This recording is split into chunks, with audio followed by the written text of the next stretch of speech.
अब दोस्तों प्याज का ये अनोखा पराठा बनाने के लिए सबसे पहले आटा लगाते हैं और पराठा बनाने के लिए आटे में कुछ अलग होना चाहिए। चलो आज मैं आपको यही दिखाता हूँ। पहले मैंने यहाँ पर 2 कप गेहूं का आटा लिया है और इसमें फ्लेवर के लिए नमक डाला है और इन दोनों चीजों के साथ मैंने यहाँ पर पानी डाला है। अब पानी डालकर ना आटे में मुश्किल से 30 सेकेंड्स तक बस पानी डालकर मैंने छोड़ा है आटे के साथ। अच्छा, सबसे पहली बात और सबसे इम्पोर्टेंट बात, आप जब भी आटे में पानी मिलाते हो तो उसको टाइम लगता है पानी पीने में, यानी कि आटे में पानी को एब्जॉर्ब करने में टाइम लगता है। क्योंकि क्या होता है कि स्टार्च ग्रैन्युल्स एकदम से पानी पी नहीं जाते, उनको मलना पड़ता है, रगड़ना पड़ता है। तो आप देखो कि जैसे मैंने पानी को अच्छे से आटे के साथ जब मिलाया है, आटा जुड़ गया है, लेकिन इसमें खिंचावट बिल्कुल भी नहीं है। अभी हल्का सा ड्राई सा सूखा सा है।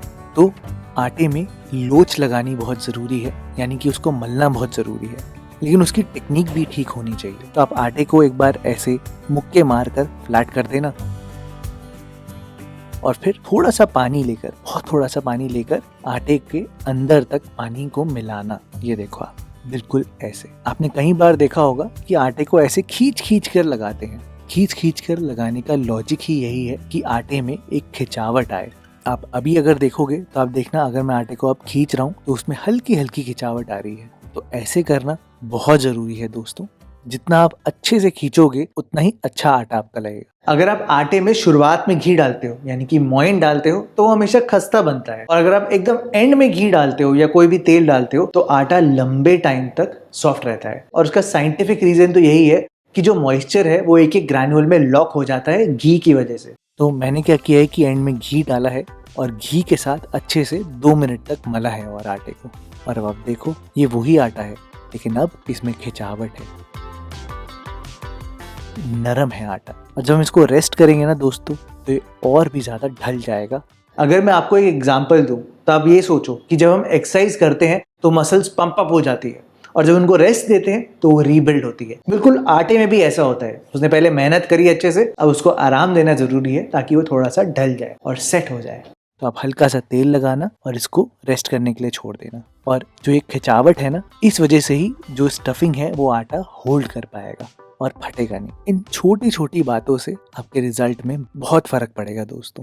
खैर, मैं आपको स्टफिंग दिखा देता हूँ। सुबह के टाइम में आपका टाइम बिल्कुल बर्बाद नहीं करना, आपका सारा काम जल्दी होना चाहिए।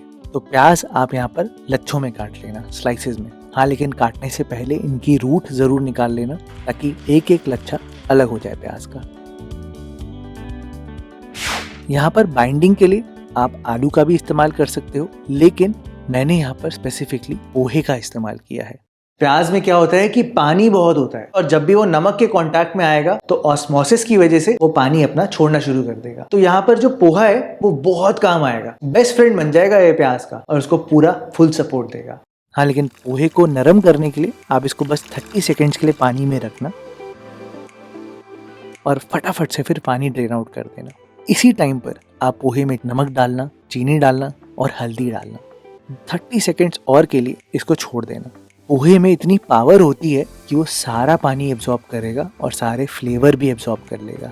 सीरियसली दोस्तों, पोहे के अंदर तक टेस्ट आ जाएगा। और अब 30 सेकेंड्स बाद आप खुद ही देखना, पोहा इतना सॉफ्ट हो जाएगा कि जब उसको ऐसे मैश करोगे ना तो बिल्कुल आलू जैसा लगने लग जाएगा। तो ये है हमारा बाइंडर। आप इसको अच्छे से मैश कर देना और इस मैश करे हुए पोहे में अब आप यहाँ पर डालना कटी हुई अदरक। आप घिस के भी डाल सकते हो। मैंने यहाँ पर धनिया का इस्तेमाल किया है फ्रेशनेस के लिए। और अगर आप बच्चों के लिए नहीं बना रहे तो आप हरी मिर्चें भी डालना। अगर बच्चों के लिए बना रहे हो तो आप स्किप कर सकते हो।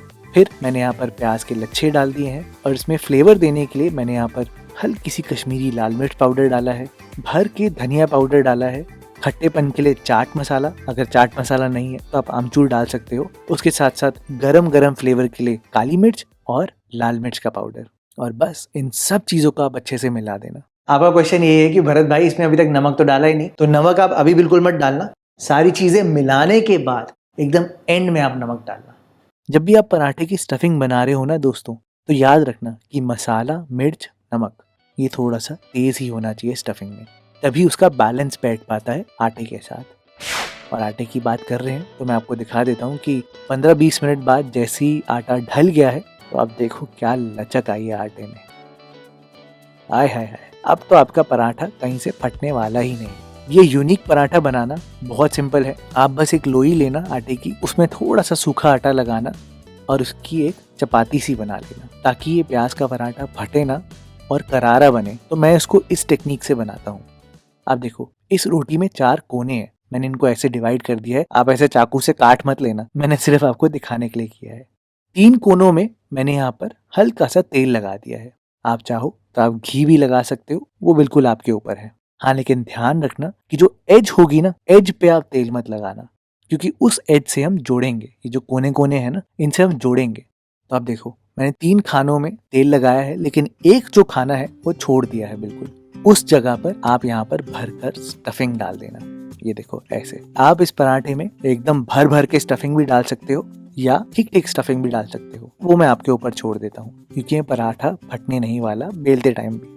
फिर आप यहाँ पर एक कट लगाना और पहले एक साइड से कवर कर देना इस स्टफिंग को। आप ये देखो, जहाँ पर मैंने तेल नहीं लगाया था उससे मैंने एकदम सील कर दिया है पराठे को। अब बस आपने फोल्ड करना है और आखिरी वाली साइड से कवर कर देना है, और बस ट्रायंगल पराठा बनके पूरा तैयार है, बिल्कुल स्टफिंग से भरा हुआ। ये पराठा बहुत टाइम तक क्रिस्पी भी रहेगा और इसमें लेयर्स भी बहुत अच्छी निकल कर आएंगी। अब बस सूखा आटा लगाकर आप इसको आराम आराम से बेल लेना। हाँ, लेकिन पराठे को अगर आपको सही से बेलना है तो हमेशा साइड से बेलना, सेंटर में ज्यादा जोर मत लगाना। अगर आप सेंटर में जोर लगाओगे तो सारी स्टफिंग जो है वो बाहर आ जाएगी। आप देखो, मैं भी साइड में ही जोर लगा रहा हूँ और इससे आपको एक बढ़िया सा पराठा मिल जाएगा। अब पकाने की अगर मैं बात करूं तो पराठा पकाने के लिए दोस्तों तवा हमेशा गर्म होना चाहिए, लेकिन ये एक लेयर्ड पराठा है। इस लेयर्ड पराठे को अगर आप हाई फ्लेम पर बनाओगे तो फिर ठीक नहीं बनेगा, क्योंकि अंदर तक पक नहीं पाएगा। तो इसलिए आप इसको गरम गरम तवे पे तो डालना, लेकिन बिना कोई तेल या घी कुछ भी डाले आप पहले इसको सूखे में सेक लेना। स्टार्च जो है वो सेट हो जाएंगे और पराठा ज्यादा क्रिस्पी निकल कर आएगा। हाई फ्लेम पर आप मत पकाना, इसको मीडियम फ्लेम पर पकाना, ताकि अंदर तक अच्छे से गर्म हो पराठा और इवनली पक पाए। और अब जब दोनों साइड हल्की सी पक जाए, ये देखो इसमें निशान आने भी शुरू हो गए, तो बस अब आप यहाँ पर डालना घी, तेल, जो भी आप डालना चाहते हो, और आप देखना पराठा एकदम बढ़िया तरीके से अंदर तक पक जाएगा। मैंने दोस्तों दोनों साइड को बहुत ज्यादा नहीं पकाया है, गोल्डन ब्राउन होने तक ही पकाया है। हाई फ्लेम पे इस पराठे के जलने के चांसेस बहुत ज्यादा हो जाएंगे, तो आराम से पकाना। और जहाँ पर भी आपको लगता है कि कच्चा रह गया है, वहाँ पर आप आराम से दबा भी सकते हो। और ये देखो दोस्तों, इतने आटे और इतनी स्टफिंग से 5 पराठे आराम से बन जाते हैं। 4 की फैमिली के हिसाब से एकदम सही क्वांटिटी है। और आप देख ही सकते हो कि 15 मिनट बाद भी ये पराठे एकदम करारे करारे हैं। दोस्तों, इन प्याज के पराठों की बात कुछ और ही है।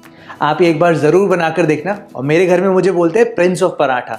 तो मेरे पराठों की जो प्लेलिस्ट है वो नीचे देखना। इसमें आपको आलू, गोभी, मटर, मूली मिक्स, पता नहीं क्या क्या, आपको बहुत सारे पराठे मिल जाएंगे। जरूर ट्राई करना दोस्तों।